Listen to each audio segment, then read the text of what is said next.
সিপিআইএমের পক্ষ থেকে আজকের এই মিছিল ডাক দিয়েছি।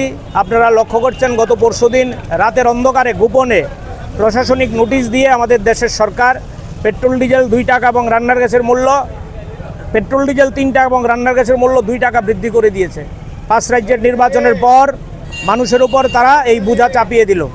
নির্বাচনের আগে তারা বলছে আমরা মানুষের পাশে থাকব, মানুষকে আমরা মুক্তি দেব, মানুষের দ্রব্যমূল্য বৃদ্ধি কমানোর জন্য ভূমিকা নেব।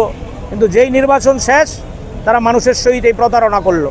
এই প্রতারণার বিরুদ্ধে ঘৃণা জানিয়ে, ধিক্কার জানিয়ে এবং অবিলম্বে এই মূল্য কমানোর দাবি নিয়েই আমরা আজকে রাস্তায় নেমেছি। আমরা মনে করি বিজেপির বিরুদ্ধে লড়াই এবং দ্রব্যমূল্য কমানোর লড়াই এক এবং অভিন্ন। বিজেপি মানেই হচ্ছে প্রতারণা, বিজেপি মানেই হচ্ছে মিথ্যা, বিজেপি মানেই হচ্ছে মানুষের সাথে দ্বিমুখী আচরণ। সেখানে এই দ্বিমুখী আচরণের প্রধান প্রমাণ হচ্ছে 5 রাজ্যের নির্বাচনের আগে মানুষকে আশ্বাস দেওয়া এবং নির্বাচনের পরে দাম বৃদ্ধি করা। তাই আমরা রাস্তায় নেমেছি আজকে।